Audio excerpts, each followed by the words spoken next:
tomorrow morning, give Laura Arlene a big hug for us. Tell her we said hello. And y'all put another log on the fire. We're going to turn up the heater down here a little bit in cold southeast Georgia. And thanks for all the information.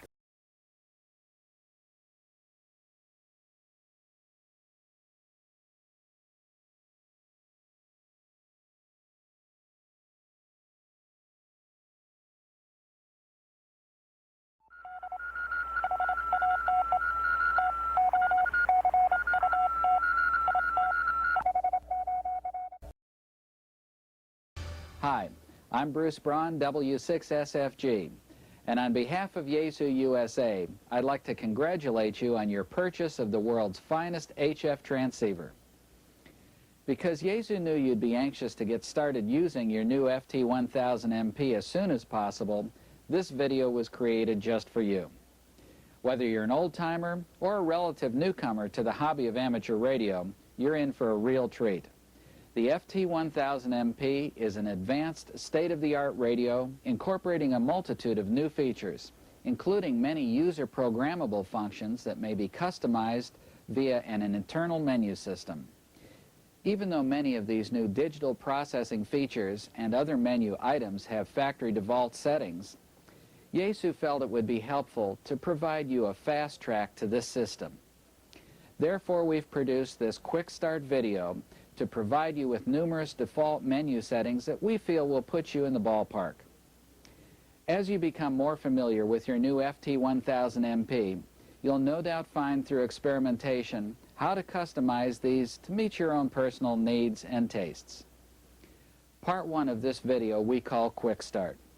It briefly explains everything you need to know to get up and running as quickly and painlessly as possible. Part 2 of this video we call Features.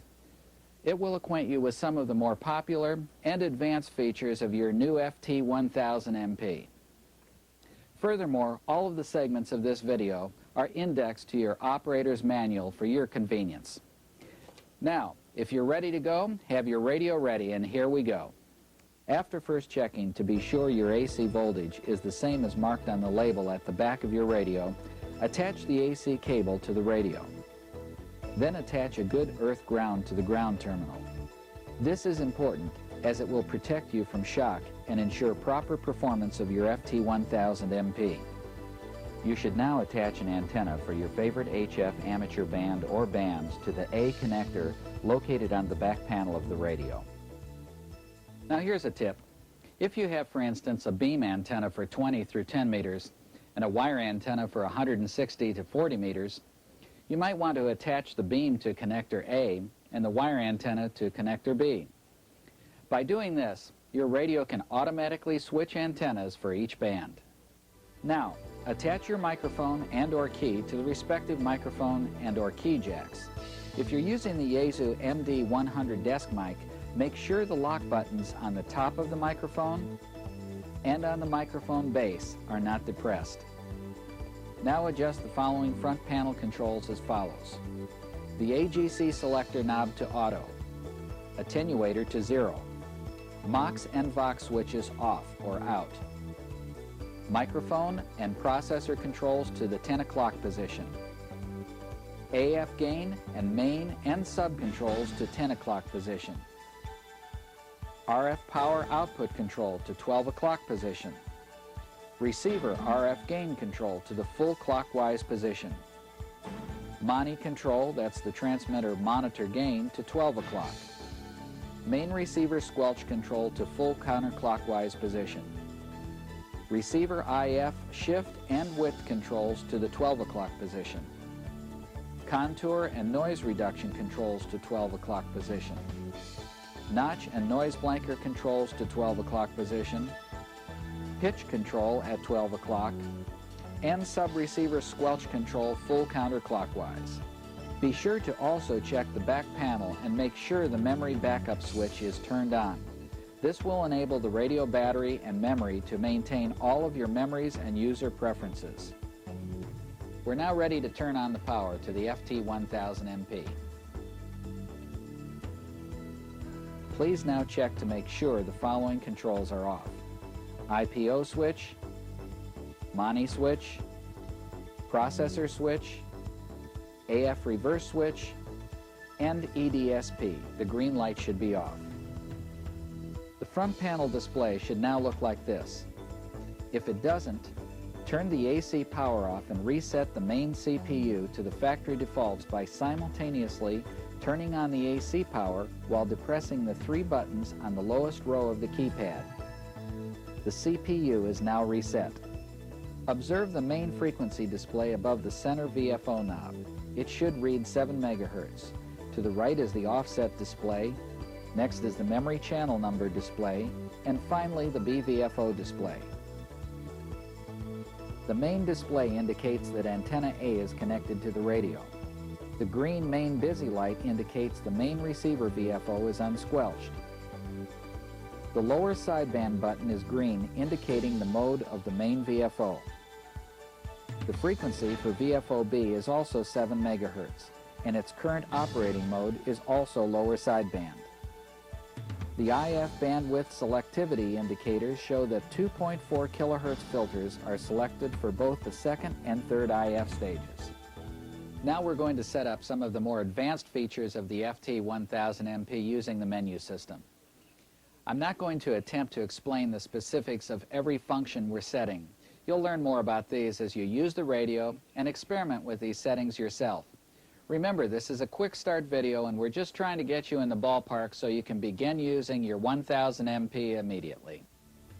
A complete explanation of all menu functions can be found on pages 85 to 92 in your user's manual. But for now, I'm going to help you set up a number of these functions quickly. To access the menu system, press the Fast and Enter buttons simultaneously. Your menu should look like this. At any time, you may escape from the menu mode and return to normal operation simply by pressing the Enter button. Now go back to the menu mode by simultaneously pressing Fast and Enter. Use the memory selector control to scroll to menu item number 1-3. Now rotate the main VFO dial until the main display changes to 2.50.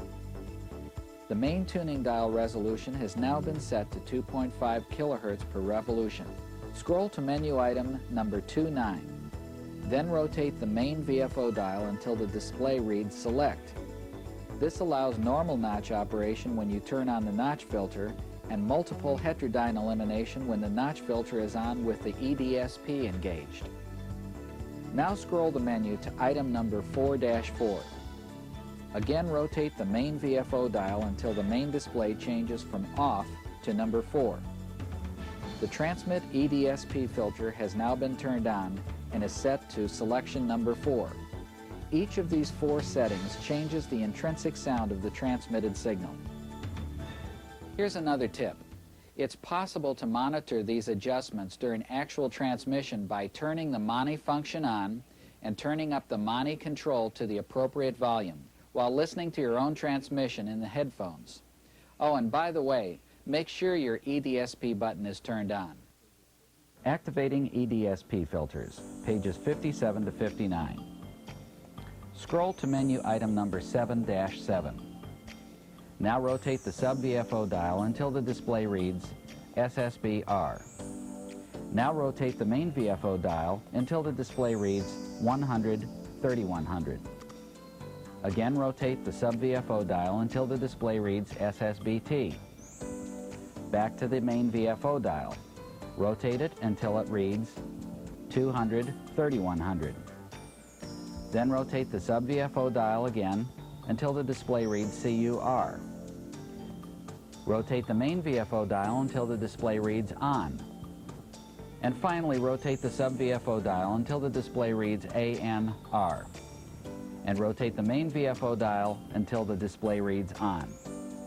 You've now activated the EDSP filters for sideband, CW, and AM modes. Receiver front-end RF amplifier selection, page 30. Scroll to menu item number 8-4. Then rotate the main VFO dial until the main display reads Tuned. This chooses separate tuned RF preamps for high and low bands. Receiver operation, page 23 to 34. Let's now take a quick look at receiver functions. Change to your favorite amateur radio band by simply pressing your band of choice on the band keypad. For this tutorial, we'll be using 20 meters, so be sure to have a properly matched antenna connected to the A input. Press the key labeled 14 in white letters. The main VFO instantly changes to 14 megahertz, and under it you'll notice the indicator for VFO operation. Next, confirm the correct mode is selected for operation at the desired frequency. At 14.3 megahertz, it should be upper sideband. Now rotate the main VFO dial to receive a signal at or about 14.300 megahertz. You might want to consider hitting the up button 3 times to hop in 100 kilohertz steps from 14 to 14.1, 14.2, 14.3, and so on. Adjust the AF gain control to a comfortable level. By using the IF shift and width controls, it's possible to effectively eliminate some types of adjacent channel interference. The nominal setting for these 2 controls is at 12 o'clock. Additionally, strong signal interference may be reduced by the use of IPO or adding some attenuation. Choose the IF bandwidth using the appropriate push buttons. For now, let's just use the default setting of 2.4 kilohertz for both the second and third IF stages. You might also want to note that if you've added any of the optional filters, they're not operational until you've turned them on via the menu system, via menu items 50 through 58. Transmitter operation, page 35 through 45. If you have a properly matched antenna or dummy load connected to your FT-1000MP, select your choice of frequency, mode, and antenna preference, either A or B.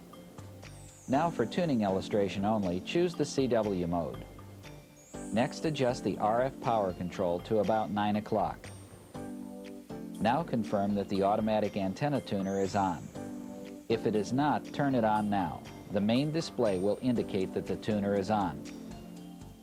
Now press the IC SWR meter selector to choose the SWR mode.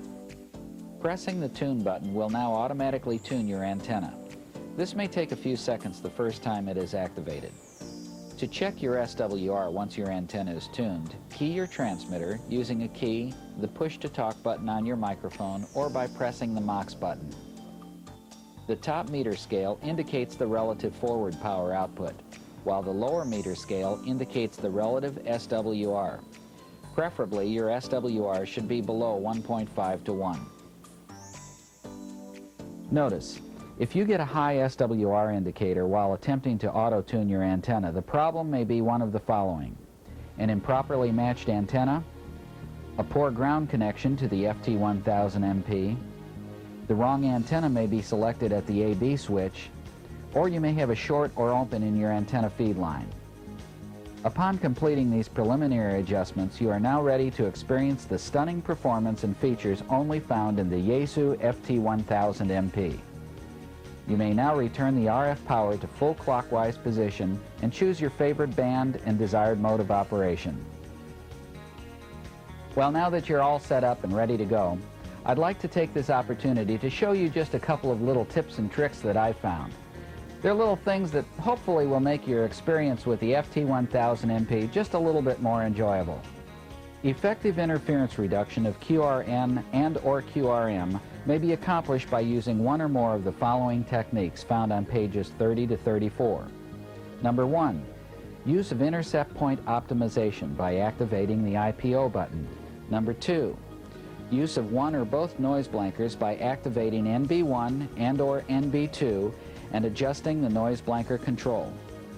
Number 3, turn on the EDSP and use one of the 4 reduction presets. Number 4, use the IF shift and width controls. Number 5, use different combinations of IF bandwidth filters. Number 6, use the RF attenuator. Number 7, reduce the RF gain control. Number 8, select one of the 4 EDSP contours. And number 9, use the manual notch control. Now, here are 5 different ways you can change frequency with the FT-1000MP. Number 1, direct entry. On the keypad, press enter. Notice the first digit of the frequency readout is now flashing. Now press the orange labeled numbers in this order: 143000. Now press enter again. The frequency is now exactly 14.300 megahertz. You can use this direct entry method to instantly QSY to any frequency. The reference is on page 27. Number 2. Press the fast button and the VFO speed increases to 4 times normal. Reference is on page 25. Number 3. Rotate the shuttle jog ring behind the main VFO dial, gently to the right or to the left. The more pressure you exert in either direction, the greater the change in frequency will be. Number 4. Push in the channel selector control. Now rotate it. You will notice the frequency increments in steps based on menu item number 1-5. I prefer to set it to 1 kilohertz for band cruising. And finally, number 5. You can use the up and down keys to increment up and down the band in 1 kilohertz steps. Here's another feature called dual tracking VFO A and B. The reference is on page 27. By holding the lock key while tuning the main VFO, this causes the B VFO to track at the same frequency. Okay, here's another useful feature called toggling VFOs. Each time you press one of the band select keys a second time, you toggle to a second VFO memory. Let's try it. Enter a frequency via direct entry method. Let's say 14.020. Now press the enter key again and enter another frequency via the direct method. Say 14.305. Now, each time you press the 14 megahertz key, you toggle between the 2 VFOs for that band. Obviously, this is a handy way of setting up, say, a VFO for sideband operation and another one for CW operation in the same band. QMB, Quick Memory Bank, page 50. When you quickly want to store memories for recall, use QMB. Simply press the Store button below the Recall button and hold it until you hear 2 beeps.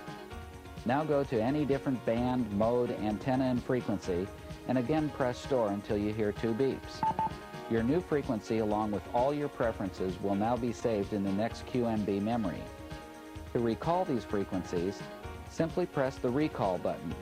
Your frequencies will be recalled last first and displayed in the channel display. After 5 frequencies have been stored, the oldest one is thrown away and the newest frequency occupies position C1.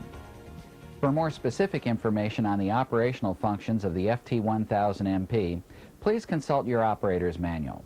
The following references have been provided for your convenience. Linear amplifier operation, page 67. Frequency storage and memory modes, pages 47 to 50. Sideband diversity reception, page 46. Split frequency operation, page 45. Scanning features, pages 51 and 52. Digital modes, pages 53 to 56. CW operation, pages 38 and 39. AM operation, page 40. EDSP advanced features, pages 57 through 59. Remote control operation, pages 60 through 62. User customizable operation mode, page 63. Transverter operation, pages 69 through 70. CAT system control, pages 73 through 83. FM repeater operation, pages 40 and 41. Sub-VFO operation, page 43. Dual receive operation, page 43. Channel grouping, page 49. Digital voice recorder, pages 64 through 66. Phone patch operation, page 71. Installing internal options, pages 99 to 100. Tuning knob torque adjustment, page 102. DC operation, pages 103 through 104. Technical specifications, page 3. And pinout diagrams can be found on page 4.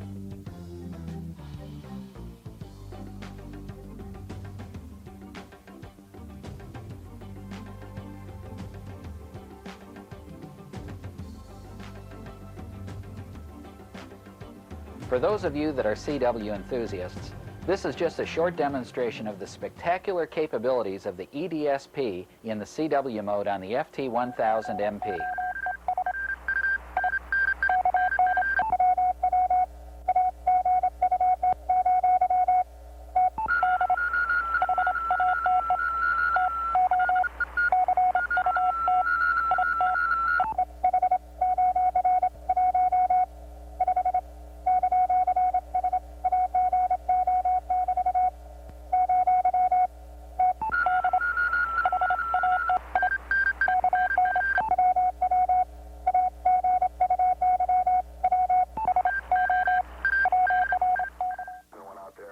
By pressing the fast and EDSP buttons together, then confirming the EDSP is on and the contour is set to the bandpass position, watch and listen as we adjust the EDSP receiver filters.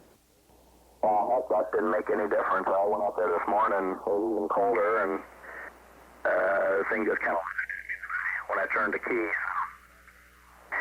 I've got to get that thing started, and I got to push some snow around there. As we mentioned earlier, it's possible to monitor the output of the FT-1000MP while transmitting or receiving by using the monitor mode. Presently, the monitor mode is on, the EDSP mode is on, and we're at menu item number 4-4. Now it's possible to adjust the EDSP filters while hearing the changes. By rotating the main VFO dial to position number 1, position number 2, position number 3, and position number 4, it's possible to hear the effect of those filters. Going back again, 4, 4, 3, 3, 2, 2, 1, 1, and now the off position. This demonstration illustrates the setting of the carrier offset point, found in menu item number 8-9. While continuing to monitor our own signal, we're going to change the sub-VFO dial to transmit lower sideband. Now we can adjust the carrier offset with the main VFO dial, going up to 500 hertz and going down to minus 200 hertz. I like to keep the setting at approximately minus 100 hertz. While in menu item number 8-9, you can continue to adjust different carrier offsets by adjusting the BVFO dial to processor lower sideband, receive upper sideband, transmit upper sideband, and process upper sideband. Now that we've looked at setting the carrier offset points in the transmit mode in menu number 8-9, let's look at how it's done in the receive mode. Surgery and no problem up there.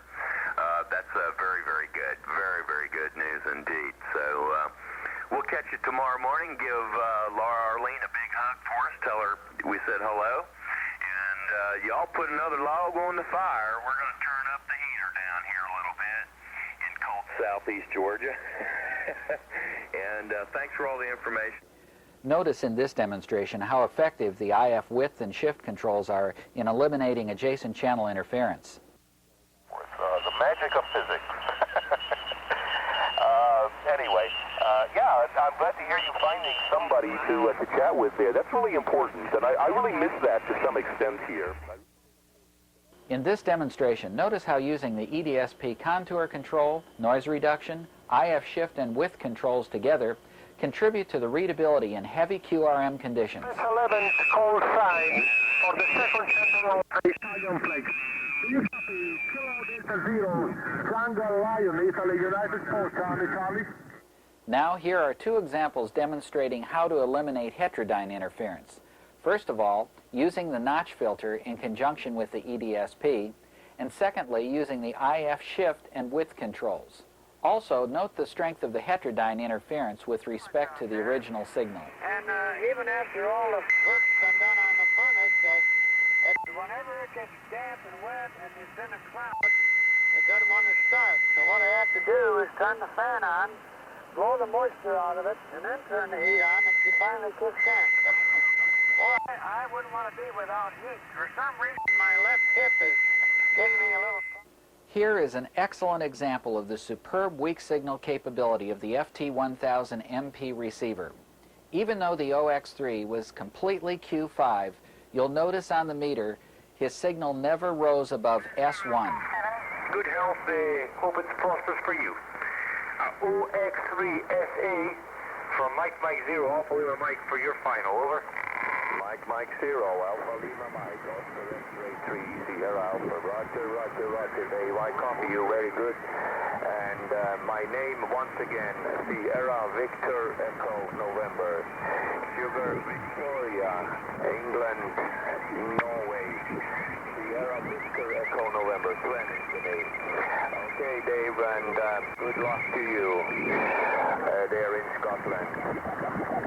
We're having a storm here today in Western Greenland. Mike 0 Alpha. Oscar X-ray 3 Sierra Alpha. Okay. Oscar X-ray 3 Sierra Alpha. Mike 0 Alpha Lima Mike. Okay. Well, that's about it for a quick start video. I hope it's been informative to you.